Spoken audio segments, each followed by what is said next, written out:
How do we tell the difference between what is alive and what is not alive? എന്തെങ്കിലും രീതിയിലുള്ള movement അല്ലെങ്കിൽ growth, ഇതൊക്കെയാണ് living ബീയിങ്സിൻ്റെ characteristic ഫീച്ചറായിട്ട് നമ്മൾ കണക്കാക്കുന്നത്.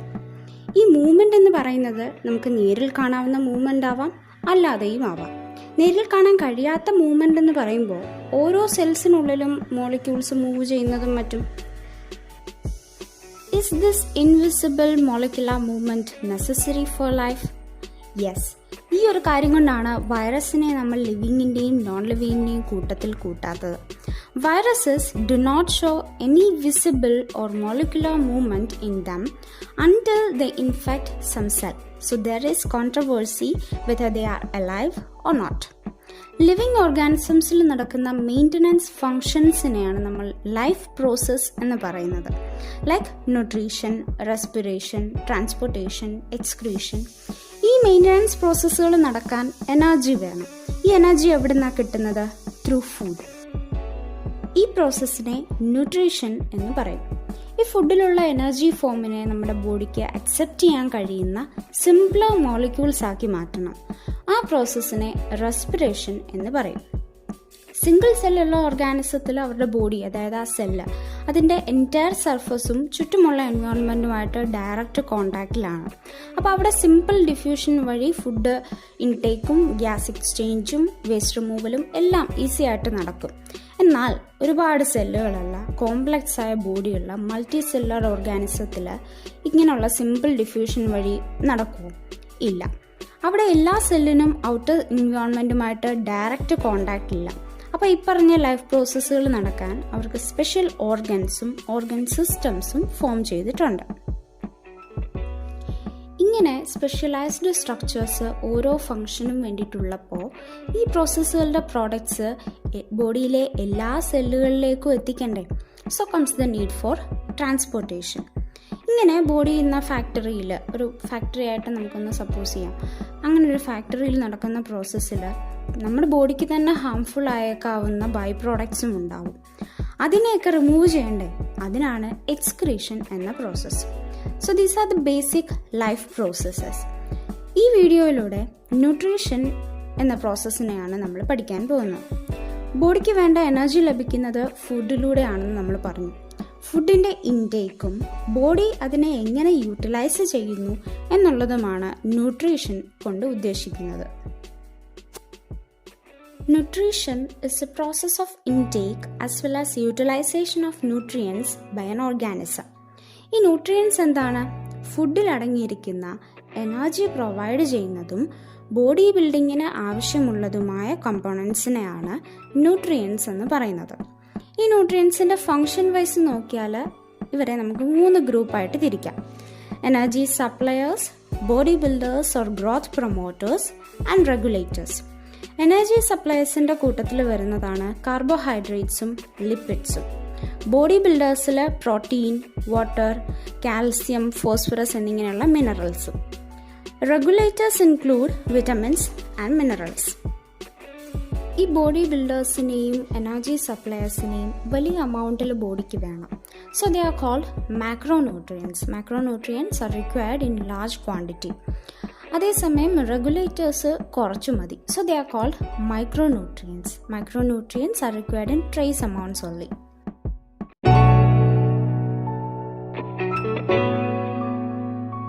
ന്യൂട്രിയൻസിൻ്റെ സോഴ്സിനെ base ചെയ്ത് 2 ടൈപ്പ് ന്യൂട്രീഷൻ ഉണ്ട്: ഓട്ടോട്രോപ്പി ആൻഡ് ഹെറ്ററോട്രോപ്പി.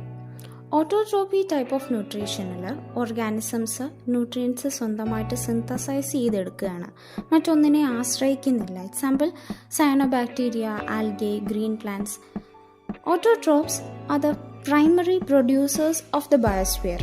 സ്വന്തം ആവശ്യത്തിന് വേണ്ടിയിട്ട് മാത്രമല്ല, ബാക്കി എൻറ്റയർ ഓർഗാനിസത്തിനും കൂടിയിട്ടാണ് ഇവർ ഫുഡ് സിന്തസൈസ് ചെയ്യുന്നത്. Autotrophs synthesize organic nutrients from inorganic substances. ഈ സിന്തസിസ് പ്രോസസ്സിന് വേണ്ടി ഇവരുപയോഗിക്കുന്ന എനർജി സോഴ്സ് ഏതാണ് എന്നുള്ളതനുസരിച്ച് 2 types of phototropy can be recognized: chemotropy and phototropy. കീമോട്രോപ്പിയിൽ ഇനോർഗാനിക് സബ്സ്റ്റൻസസിൽ നിന്ന് ഓർഗാനിക് സബ്സ്റ്റൻസ് ഉണ്ടാക്കിയെടുക്കുന്നത് കീമോസിന്തസിസ് വഴിയാണ്, അതായത് കെമിക്കൽ എനർജിയാണ് ഇവിടെ യൂസ് ചെയ്യുന്നത്. അതേസമയം ഫോട്ടോട്രോപ്പിയിൽ ഫോട്ടോസിന്തസിസ് വഴിയാണ്, ഇവിടെ സോളാർ എനർജിയാണ് യൂസ് ചെയ്യുന്നത്.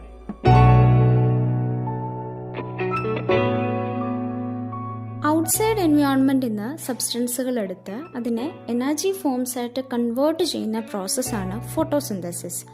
ഫോട്ടോസിന്തസിസിൽ കാർബൺ ഡയോക്സൈഡും വാട്ടറും സൺലൈറ്റിൻ്റെയും ക്ലോറോഫിലിൻ്റെയും പ്രസൻസിൽ കാർബോഹൈഡ്രേറ്റ് ആക്കി മാറ്റുകയാണ് ചെയ്യുന്നത്. ഈ കാർബോഹൈഡ്രേറ്റ് മോളിക്യൂൾസ് ആണ് എനർജി പ്രൊവൈഡ് ചെയ്യുന്നത്. Next is heterotrophy. മറ്റൊരു ലിവിങ് ആയിട്ടുള്ള ഓർഗാനിസത്തിലോ ഡെഡായിട്ടുള്ള ഓർഗാനിസത്തിലോ അല്ലെങ്കിൽ മറ്റൊരു ഓർഗാനിസത്തിൻ്റെ പ്രൊഡക്റ്റിലോ അടങ്ങിയിരിക്കുന്ന ഓർഗാനിക് ന്യൂട്രിയൻസിനെ ഭക്ഷിച്ച് ജീവിക്കുന്ന കൂട്ടരെയാണ് ഹെറ്ററോട്രോപ്പിക് ഓർഗാനിസംസ് എന്ന് പറയാം. ഇവർക്ക് സ്വന്തമായി ഓർഗാനിക് ന്യൂട്രിയൻസ് ഉണ്ടാക്കാനുള്ള കഴിവില്ല. സോ ഇവർ ഫുഡിന് വേണ്ടി പൂർണ്ണമായും മറ്റുള്ളവരെ ഡിപ്പെൻഡ് ചെയ്താണ് കഴിയുന്നത്, like animals, fungi etcetera. Based on the nature of food and mode of feeding, 5 kinds of heterotropy can be recognized: mutualism, parasitism, saprotropy, osmotropy, and holotropy. First is mutualism. 2 different സ്പീഷീസിനിടയിൽ ഫുഡിനായിട്ട് ഒരു mutual benefit, അതായത് 2 കൂട്ടർക്കും benefit ഉള്ള ഒരു relation. Mutualism is of 2 kinds: obligatory mutualism and facultative mutualism. Obligatory mutualism എന്ന് പറയുന്നത് ഒരു compulsory റിലേഷനാണ്. ഇവിടെ ഒരു സ്പീഷീസിന് മറ്റൊരു സ്പീഷീസ് ഇല്ലാതെ ജീവിക്കാൻ കഴിയാത്ത അവസ്ഥ. ഇതിൻ്റെ എക്സാമ്പിൾ നോക്കിയാൽ ടെർമൈറ്റ്സ്, അതായത് ചെതലുകളും ട്രൈക്കോനിംഫ എന്ന പേരുള്ളൊരു പ്രോട്ടോസോവനും. ഈ ട്രൈക്കോനിംഫ താമസിക്കുന്ന എവിടെയാണെന്ന് വെച്ചാൽ ചെതലുകളുടെ എലിമെൻ്ററി കനാലിൽ. അങ്ങനെ അവിടുന്ന് ന്യൂട്രിയൻസ് ഒക്കെ എടുത്ത് സുഖമായി താമസിക്കും. പകരം ട്രൈക്കോനിംഫ ചെതലുകൾക്ക് വളരെ വലിയൊരു സഹായം ചെയ്യുന്നുണ്ട്. ചെതലുകൾ മെയിനായിട്ട് കഴിക്കുന്നത് എന്താ? തടി, പ്ലാന്റ്സിൻ്റെ വുഡ്. പ്ലാന്റ് സെല്ലിൽ സെല്ലുലോസ് ഉണ്ട് എന്നുള്ളത് നമുക്കറിയാം. ആ സെല്ലുലോസിനെ ട്രൈക്കോനിംഫയുടെ എൻസൈംസ് വെച്ച് ഡൈജസ്റ്റ് ചെയ്താണ് അബ്സോർബ് ചെയ്യുന്നത്. അപ്പോൾ ട്രൈക്കോനിംഫ ഇല്ലാതെ ചെതലുകൾക്ക് ജീവിക്കാൻ കഴിയുമോ? ഇല്ല. അതേപോലെ തിരിച്ചു. മറ്റൊരു എക്സാമ്പിളാണ് ലൈക്കൻസ്. ആൽഗൽ ഫംഗൽ അസോസിയേഷനാണ് ലൈക്കൻസ്. ആൽഗ ഫുഡ് പ്രൊഡ്യൂസ് ചെയ്യുന്നു, ഫംഗി പാർട്ട് പ്രൊവൈഡ്സ് ഷെൽട്ടർ. ഇനി ഫാക്കൽറ്റേറ്റീവ് മ്യൂച്വലിസം. മറ്റടുത്ത് പറഞ്ഞതുപോലെ ഒരു കമ്പൽസറി റിലേഷൻ അല്ല ഇവിടെ. Next type is parasitism. എന്താണ്? ഒരാളെ മറ്റൊരാളെ ഭക്ഷണമായിട്ട് ഉപയോഗിക്കുന്നു. ഇതിൽ ബെനഫിറ്റ് കിട്ടുന്ന ആളെ പാരസൈറ്റ് എന്നും മറ്റേയാളെ ഹോസ്റ്റ് എന്നും പറയാം. And saprotrophy. Dead or decaying organic മാറ്ററിൽ ഫീഡ് ചെയ്യുന്ന കൂട്ടരാണ് saprotrophs. Next is osmotrophy. Body സർഫസിൽ കൂടെ ഓസ്മോസിസ് വഴി ഡിസോൾവ്ഡ് ഓർഗാനിക് കോമ്പൗണ്ട്സിനെ അബ്സോർബ് ചെയ്യുന്ന, ഔട്ടർ എൻവയോൺമെൻറ്റിലുള്ള ഡിസോൾവ്ഡ് ഓർഗാനിക് കോമ്പൗണ്ട്സിനെ അബ്സോർബ് ചെയ്തെടുക്കുന്നു ബോഡി സർഫസിൽ കൂടെ. ഇതാണ് ഓസ്മോട്രോപ്പി. And holotrophy. ഈ ടൈപ്പ് ന്യൂട്രീഷനിൽ കോംപ്ലെക്സ് ആയിട്ടുള്ള food materials digestion, absorption, assimilation എന്നിങ്ങനെ കോംപ്ലെക്സ് ആയ പ്രോസസ്സുകളിൽ കൂടെയാണ് നടക്കുന്നത്. This is holotrophy or holozoic nutrition. ഈ വീഡിയോ നിങ്ങൾക്ക് ഇഷ്ടമായി എന്ന് വിശ്വസിക്കുന്നു. പുതിയ വീഡിയോസിനായി ചാനൽ സബ്സ്ക്രൈബ് ചെയ്യൂ. This is edu life, your path to success. Thank U.